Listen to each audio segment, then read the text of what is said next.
Hey everyone, if you've been watching my past couple of videos, you'll notice something very different about how the engine looks right now. And that is that the intake manifold looks to be a lot more completed with the fuel rails and the velocity stacks on the top. And the reason for that is that it is officially torqued down. I don't have the velocity stacks actually torqued down. Those are just finger tight for the moment, and I mostly did that to make sure that you can see I got the little filters in there.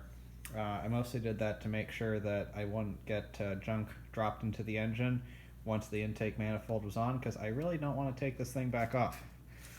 And I got the fuel rails on and fuel injectors in. So a couple of notes and I guess my final review from an installation perspective of the Speedmaster intake. Like I said in the last video, the hardware for installation is really not very pretty. You can see in the back corner over there I've got a bolt, then I've got one of the ARP studs, then I've got a couple of nuts in the middle with cutoff stud, then a couple of other studs. Like I said, you have to put in a, in the center you have to use studs, but the ARP studs anyway, other brands might be better, but the ARP studs were too tall to have room to be able to reasonably get the stud on, and you could have gotten the nut on, but these came with 12-point nuts. And so the problem with that is that then you need to have an appropriate wrench to tighten them, and that's really hard in that kind of a cavity if you can't get at it from the top. So what I decided to do to make things a bit easier was, you can see that these studs have this unthreaded top part, so I just cut that off with a Dremel. I bought a couple of 6-point nuts, and then I think the other thing that is worth noting is that, at least with these ARP studs, again, you probably could find different ones that might have been a different length, but they didn't leave a whole lot of room for thread on the top, so on some of these I didn't have the studs threaded all the way into the heads. These aren't, keep in mind it's an intake manifold, it's not torqued down super tight. The spec is only 18 foot-pounds, so it's not like it needs the full amount of thread that the studs have, but it's still undesirable. Hello, kitten. We have a couple of outdoor cats that take care of the mice, but it's really cold out tonight, so they're inside, and the kitten is being playful. That's the old cat. He's less playful. Anyway, so I got that on and torqued down. I used some of that Permatex Right stuff that I was recommending before, and I put the Right stuff on both sides of the intake gasket. If you follow the instructions, it says you only need to put it on the back side that goes up against the head. I realize if I ever have to take this intake off, which I'm sure I will at some point, it's going to be really, really hard because it's Permatex on both sides. But I'm a lot more confident that it should seal well and that it shouldn't leak. Fingers crossed anyway. We'll see whether or not that actually holds true. So another thing that I should point out here is that in one of my previous videos I talked about how these little brackets, you can see how there are these little brackets that attached to the fuel rail, and that also then attach to one of the individual throttle bodies. And I had thought that Speedmaster only included sets for GM style injectors, which are a little bit shorter than the Ford style injectors that I bought. So I went and I bought some aluminum, and I made myself some brackets. It took me a couple of, there were a couple I got wrong in the mix there. And then when I went to go get the hardware out of the box, I found, oh, there's two sets of brackets and one set is longer than the others, and I'm an idiot. And yes, sure enough, the longer set of brackets was for the Ford style injectors. So even though I'd just wasted an hour making brackets, ultimately I was happier to have the brackets that Speedmaster included, and they fit fine. This one over here, you can see, trying to get the angle right. This one you can't really see too well, but down in this area here, it was touching the throttle body, so I had to take it off and grind it a little bit. But otherwise, that's all set up. So from an installation perspective, I would give this intake about a 3.5 star. And the reason that I say that is because I've really had to do what I consider to be quite a lot to get this put on. It's by no means turnkey, and it's not just a bolt-on thing. I am very pleased with the apparent quality of the linkages and of the throttle bodies themselves. There is absolutely no binding. Everything moves smoothly. All of the throttle bodies seem very well synced. So from that perspective, I'm very pleased. Fit and finish wise, really not pleased.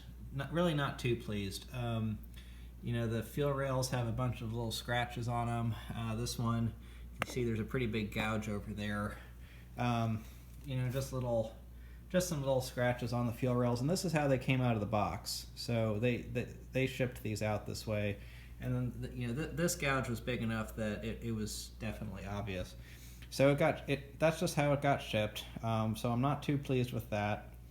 I feel like they definitely could have designed the intake itself better. They could have made the casting. There's things they could have done with the casting to make installation easier. So for example, let's say that they reversed the casting so that this part was over here, so that you could get at these bolts. Now they might have had a reason for wanting to do that, but I can't really figure out what that reason would have been, because they could have just as easily cast the material over here, left this part open, and then I could have just had studs there. It looks kind of nice having the different directions, I suppose, but yeah, I don't understand the reason for that.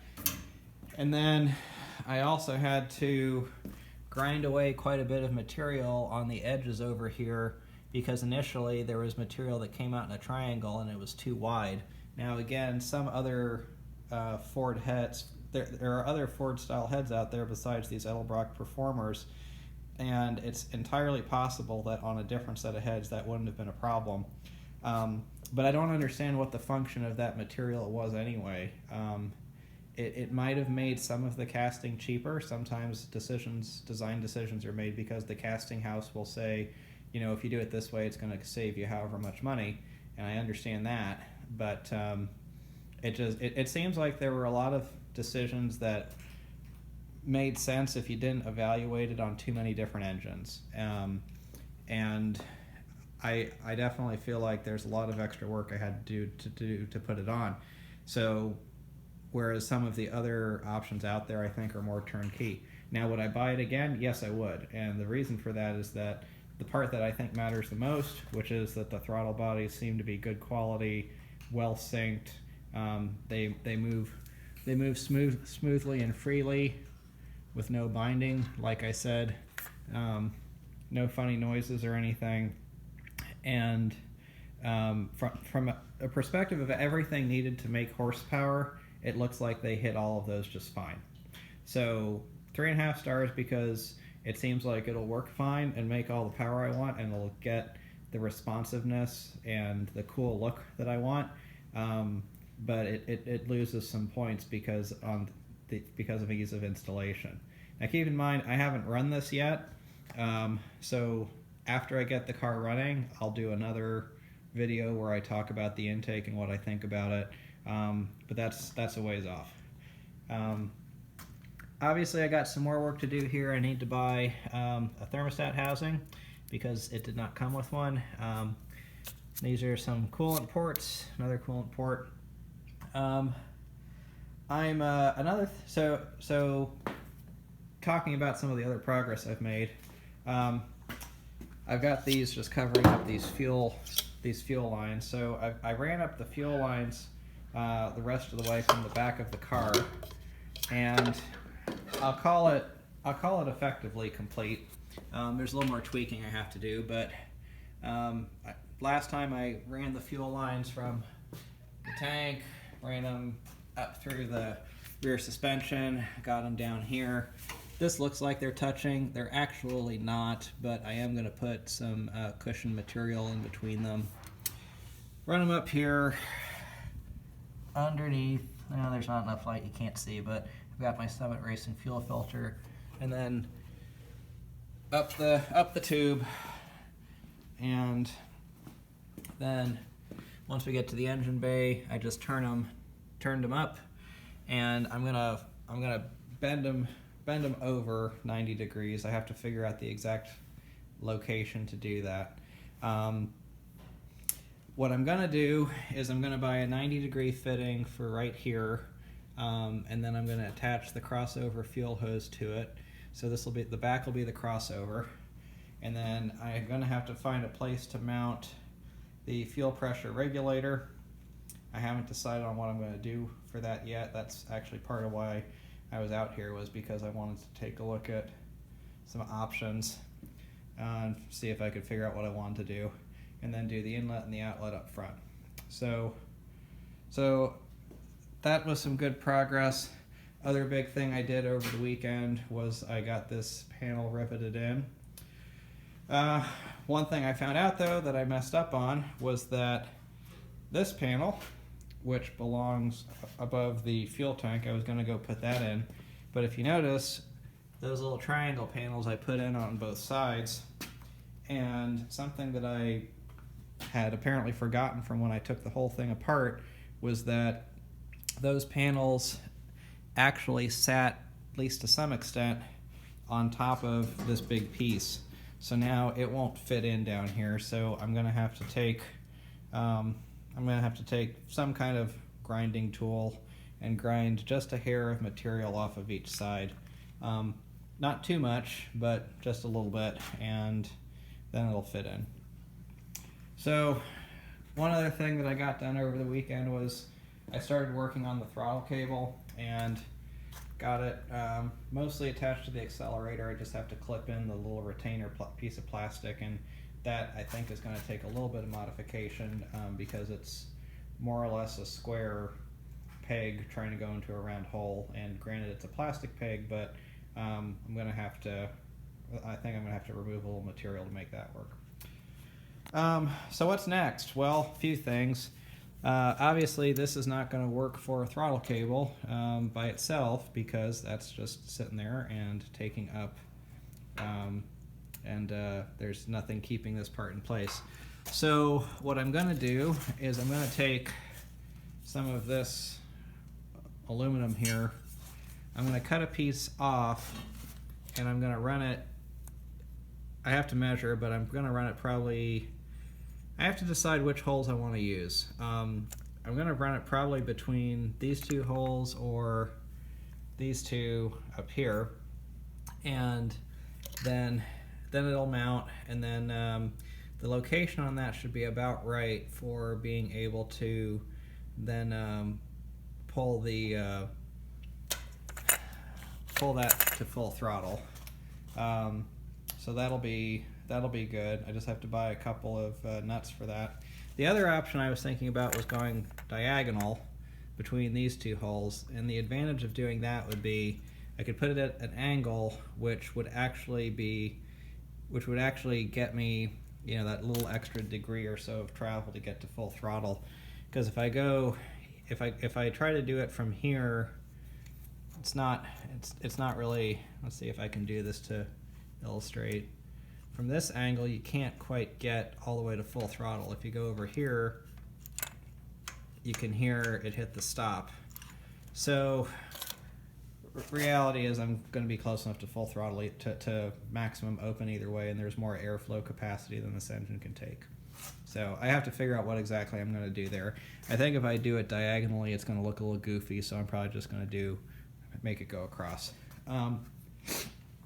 Another thing I'm working on is what I want to do for the distributor hole. So if you've watched some of my other videos, I'm planning on doing a Ford EDIS coil pack ignition. Well, I don't want, I therefore don't need and won't use a distributor. However, on these engines, of course, the distributor then drives the oil pump, so that's important. So I need to put something in there, and I'm not quite sure what I'm going to do for that yet. Probably the cleanest solution, although it would require some modification, would be what's called the cam phaser that's used on the late 90s 5.0s with EDIS. And on those engines, it actually serves a function of basically a cam position sensor, but the system doesn't need it. So I could put it in there. It would do the job, but the thing is that has the oil pump drive for the 302, not for the 351, so I'd need to modify it. Not sure if I feel like doing that. Another option is I could buy a 351 distributor, and then I could put it basically here, and then I could I could either leave the distributor cap on, which I think would look bad, or I could either make or have made essentially a blank distributor cap that doesn't have the plugs on the top. So if you have some ideas, please post them in the comments, because I'm trying to figure out what I want to do there, and I haven't figured it out yet. Another thing I need to figure out is the balancer. I've been talking to a couple of different companies, and nobody makes the balancer that I need, because I need a 28-ounce external balance, and I need the 36-1 tooth wheel. And so basically I'm going to have to do something custom. I'm still deciding which kind of balancer I want to buy and then go from. I want something as lightweight as possible, but that's something that's going to allow me to put on the trigger wheel. So still got some figuring to do there. I haven't yet put on the oil pan, obviously. That's going to happen soon, but I decided I was going to buy a new starter to put on instead of using the old one I had, and I haven't gotten one of those. And then the other thing is I need to finish riveting in the fuel lines to the footwell over there, and I haven't done that yet. I think I'm going to need a second person to help me with that. So when my wife gets back from work, maybe we'll do that. And so I'll get those on probably sometime next few weeks. And right now I have my old Edelbrock valve covers on that came from one of the parts cars. I really don't like them. I want to do something different, but I don't know what. But for the moment, they just keep junk out of the engine, so that's why I have them on. Although I'm just now noticing that this top part looks like I could unbolt it, so maybe I could do something. Maybe I could do something interesting with them. I don't know. I'll have to see. Maybe I could get something fabricated that would go into there and be more custom. I've looked at some of the other options out there, and I want something that's gonna be appropriately unique for the car. So if you have any ideas there, include them in the comments. So really, there's of course a lot more to do, but the way that I'm kind of looking at things, I want to get some fuel system components, and I want to start mounting some things for the fuel system before too long. Probably gonna mount the fuel pressure regulator here soon, and run the fuel hoses to get all that done. Get the oil pan on, and then the engine will basically be closed up. And then I'm getting really close to diving into the electrical system, and that's pretty exciting, because once the electrical system is wired up, and I plan on waiting until I have the electrical system essentially completed before I do first start. But once I get there, it'll be time to make some noise. So anyway, thanks for watching, and if you have any questions or comments, feel free to leave them, and give you another update here before too long. Oh, and by the way, if you're not going to go see Ford versus Ferrari this weekend, I guess wait until the next video because we're going to go and I'll let you know how it is. But if you're watching this, it's probably a movie you're going to want to see. Thanks for watching.